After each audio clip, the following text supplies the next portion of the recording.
Welcome to She Rebel Radio, the podcast for high-performing women leaders who want to unlearn conventional rules, leave prestigious careers, and launch businesses of significance.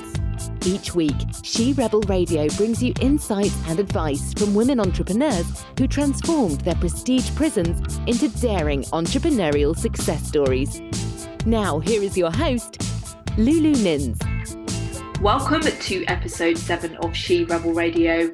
5 hidden obstacles getting in the way of you creating customers and clients in your business. So I'm going to share these 5 hidden obstacles with you today because it may be that you are totally tired of the trying and wondering if you're missing something when it comes to creating clients or customers in your business. If you have a product-based business or if you have a service-based business, clients. But it's absolutely essential that we create clients and customers in our businesses. Otherwise, the business is dead and dormant. You don't have a business without any of that stuff. And a big mistake that I see actually, sometimes people, when they are potentially thinking about working with me and come to me and talk to me about where they're at in their business, they talk about clients and people that they have, and then when we start to dig a little deeper with that those people are not paying clients, and you don't have a client if that person is not paying you, even if they've agreed to be a trial customer or client, etc. They're not a real customer or client. You're still in that market research phase. And whilst I'm all about, fake it until you make it, or rather the faking it until you become it, as Amy Cuddy talks about in respect of feeling like a fraud and impostor syndrome, it's also really important not to talk yourself into believing that you have a business and a client or customer base if nobody is actually paying you. And I feel like social media is also really the wheels behind this, in people being able to have that shop window, to have that Instagram account, to have that LinkedIn account, that website, when in the reality is that there are no paying clients or customers. And I'm not trying to make you feel bad about this if you're listening to this and thinking, well, that's me. But what I don't want you to do is to bury your head in the sand and pretend that you have a business when it can't be a business without paying clients and customers. And it may be that you have tried and tried and tried again. You have watched the how-to videos, webinars, podcasts, mini courses, all of that jazz, and you are still feeling stuck in creating clients and customers. And it may be that you haven't even created one client or customer yet, and that is totally fine.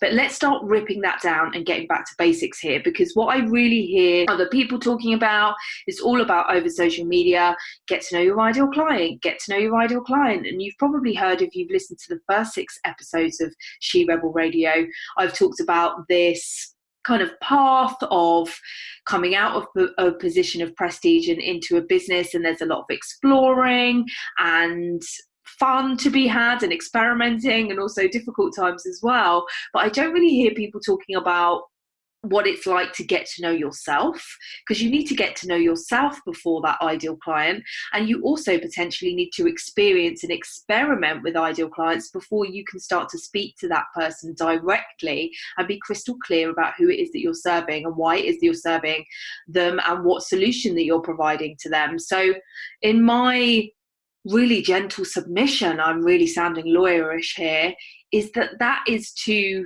kind of, not advanced is probably not the word, but none of this stuff is wrong. And I always say to clients when they're wanting to do other courses and experience different ways of doing things, it's never that it's wrong, and it might be that the advice isn't wrong, but it's always about asking whether that thing for you is right now. And sometimes it isn't. When I had my first business in the dating industry, somebody did me a really hard sell on trying to sell me a £5,000 PR package, and I have got no doubt in my mind that that person was amazing at what they do, but the fact is I wasn't ready yet. I wasn't ready to pitch my product, to pitch my service, because I was still in the experimenting phase of really trying to discover what that looked like. And I've gone on a total rant on this podcast, but I hope that it is music to your ears. I'm not going to sing because that is definitely not a good option. So it's music to your ears going, okay, actually, maybe I'm not missing something. And yes, I've done these courses and I've been doing that stuff, but maybe that's not been right for me right now. But what I can promise you today is that the 5 hidden obstacles that I'm going to share with you that will be getting in the way of you creating clients or customers in your business, it freaking doesn't matter where you are in that journey, because these are 5 things that you can look at right now. And these are 5 things that also I'm going to run through and summarize for you and see what resonates with you. It may be that all of them relate to you. It may be that one of them, or it may be 3 out of the 5. But then what you can do is dive into the She Rebel Club group. I would love to have you there if you're not all there already on Facebook, because we did a 5-day mini challenge with these 5 hidden obstacles. There is a workbook that goes with that as well, which you are more than welcome to download and catch up on those videos and still get commenting, see other people's takeaways, because I always say in the group, one person sharing a takeaway, an insight, an aha moment that they're having really assists that one other person having their aha and eureka moment, or whatever you want to call it. So I massively encourage you to find She Rebel Club with Lulu Mins on Facebook. And also you can download the corresponding workbook to this at www.lulumins.com/mini course. But let's dive into the 5 hidden obstacles, as I've gone on a massive introduction rant about the stuff that is out there, which, as I've said, is not wrong, but it may be that you are not there yet. So the first hidden obstacle getting in the way of you creating clients and customers in your business is overcoming imposter syndrome. Now, imposter syndrome is that feeling fraudulent, feeling like a fake. You've heard me saying the fake it until you make it, which sometimes is necessary, but faking it until you become it, as Amy Cuddy says, is so much more important. But what I find in particularly people that are creating businesses and personal development, etc., and they're doing this personal work on themselves, I often joke, I just thought I was starting a business. I didn't realize the amount of work I had to do on myself to move forward with that, to get to know who I was, to become successful at something and find something that I loved doing. But what I really see happen often as part of this process is, and part of this over-intellectualizing, because as I said, the women that I work with, and probably you listening, are those academic, highly successful, high-achieving women that like to pontificate and intellectualize things, that when you discover these things about yourself, i.e. that you suffer and struggle with imposter syndrome, or that you feel like you're not good enough, what I really see is this aha moment, but then this total over attachment in that deep and dark place, which sometimes is a process you need to go through. But what I want you to leave this episode with today is that successful entrepreneurs are deliberate thinkers, and they are the people that create their own experiences and reframe experiences and find experiences and choose experiences, rather than over attaching themselves to, I was going to say the neurosis, that might be a little bit harsh, I'm being harsh today, but over attaching themselves to things like, well, I've got imposter syndrome, I feel like a fraud, and really staying in that place. And somebody reframed this and called it an imposter experience, because imposter syndrome is a psychological term which indicates kind of like a mental health or mental illness, or some kind of syndrome that something is wrong. And this is what I mean by then attaching to that something that is wrong and not choosing to create your own experience. Absolutely highlighting that you've been in that place, that you're not feeling good enough, that you are feeling vulnerable, that you are feeling like a fraud, and you have done when you've been super successful. And my argument on this as well is that this is not a unique experience for women. but it has been looked at that point in many ways, and we certainly include men at the table here. But I'm not surprised that women suffer from it to a much higher degree, or let me reframe that, not suffer, but experience this to a much higher degree when we are achieving success and in the business world, because the truth of the matter is that the business world was designed in a masculine linear way by men, originally for men.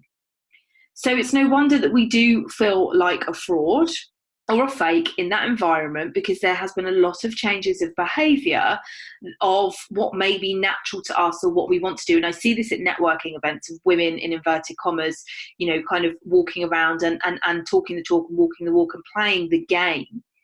And that's what often is what needs to be stripped back. So it's not that you're not confident, it's that you don't have the confidence to do the things in the way that you maybe want to do them, which you are not alone with as women. We are having this experience right now. It's up to us to change this experience right now. And it's up to us, and I'm not saying this is easy, to find the language and the ways of working and putting the things in place to do things in the way that we want to do them, including creating customers and clients for your business. So don't over-attach yourself to the imposter syndrome. Really recognize this as an experience that you are having, that other women are having, and men, and choose to change it. So that is number one. Don't over-attach yourself. Choose to change that imposter syndrome and step forward and find a unique path and confidence in doing things the way you want to do them. I didn't say it was easy, but it's super simple. Number two is having the grit to reach out and sell your services. And grit is not about perfection. It's not about talent. It's about having strength of character. It's about embracing failure. It's about recognizing that having a successful business with consistent paying clients and customers is a marathon and not a sprint. There is not an immediate, what's the word? And again, social media encourages this. Sign up to my webinar and you will create 10 clients a week. Or, people contact you on LinkedIn and say, just contact me. I have this system and process that will create this many clients for you.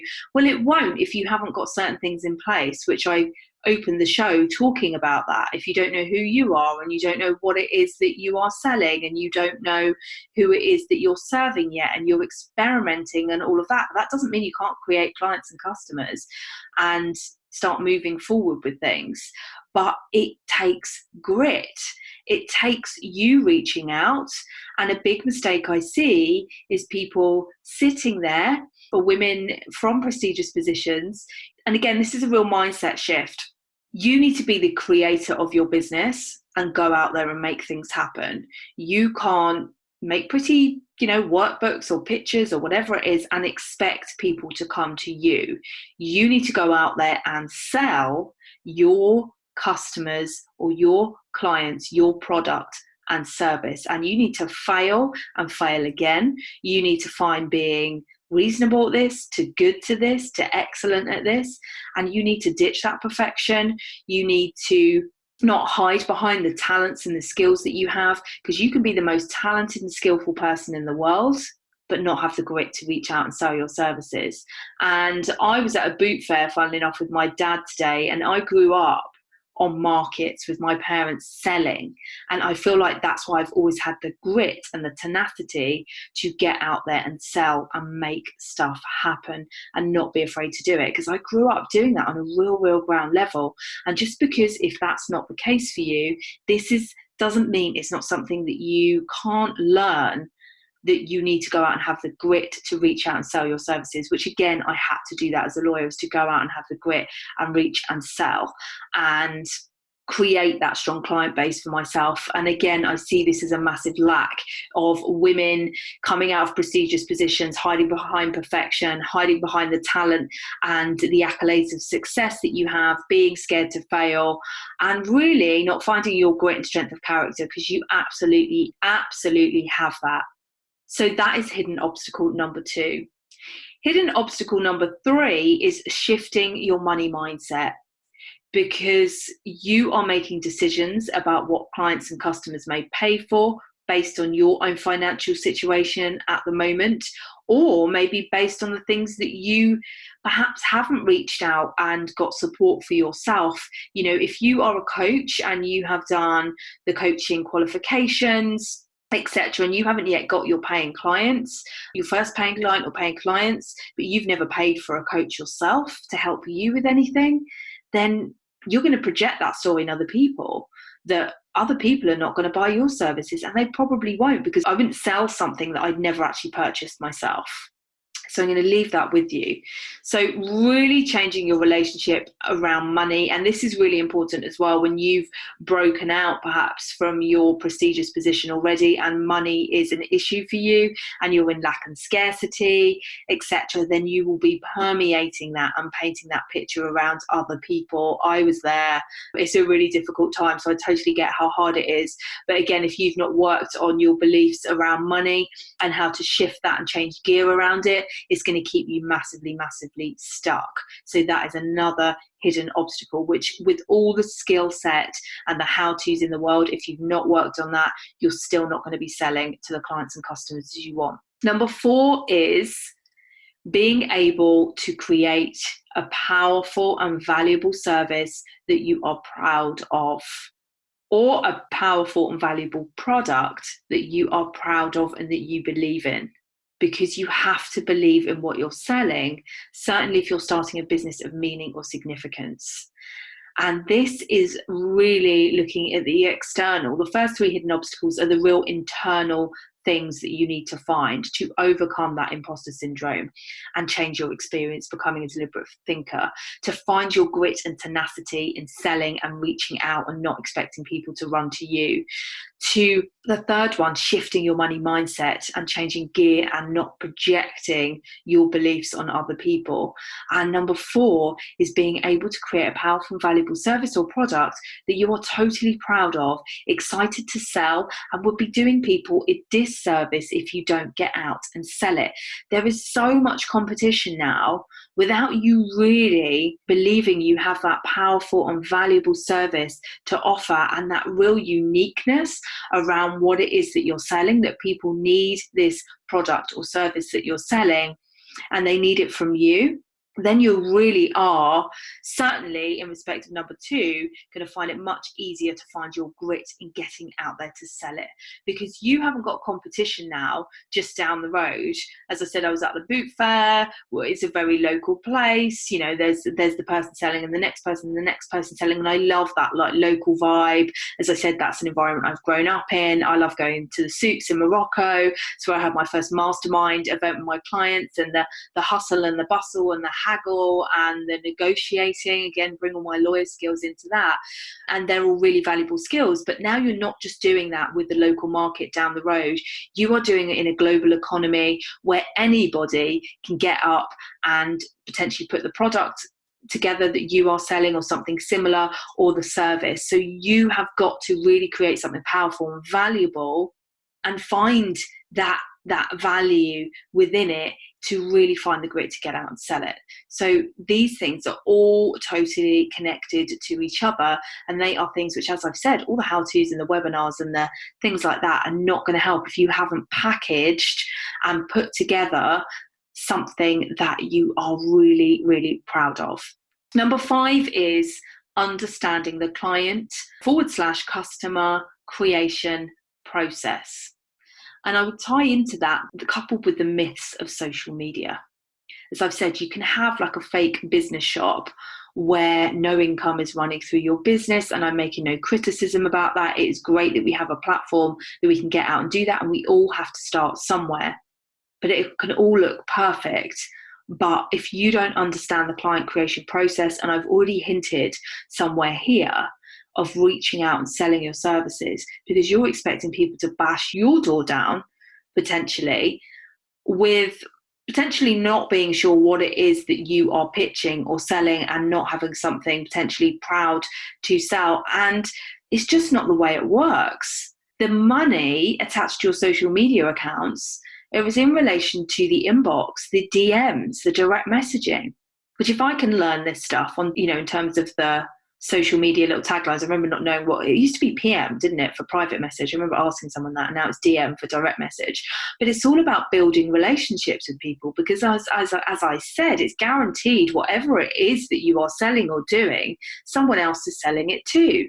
And the most traditional business in the world and the most powerful business marketing model in the world is relationship building and conversation and connection. And actually, the more intangible what it is that you're selling is, i.e. a coaching package or service or something along those lines, the more connection, the more communication is going to be needed, because they're not leaving with the car, they're not buying the computer or the product, where you walk away with something tangible. Which is, again, as a lawyer, sometimes people will be like, having a free consultation, I want to do an exchange, which I hated doing, and then they just thought they were having a chat and not actually getting anything at the end of it, because they're not walking away with a physical product. So there's always a hurdle if you are selling something, that is solving, a real problem for people that they don't want to be in, and they can't necessarily measure what assistance that you are going to give them as in terms of the solution to their problem. So you've got to work on the trust,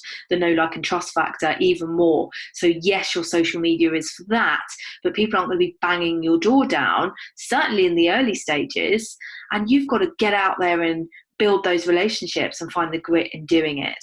So those are my 5 hidden obstacles getting in the way of you creating customers and clients in your business.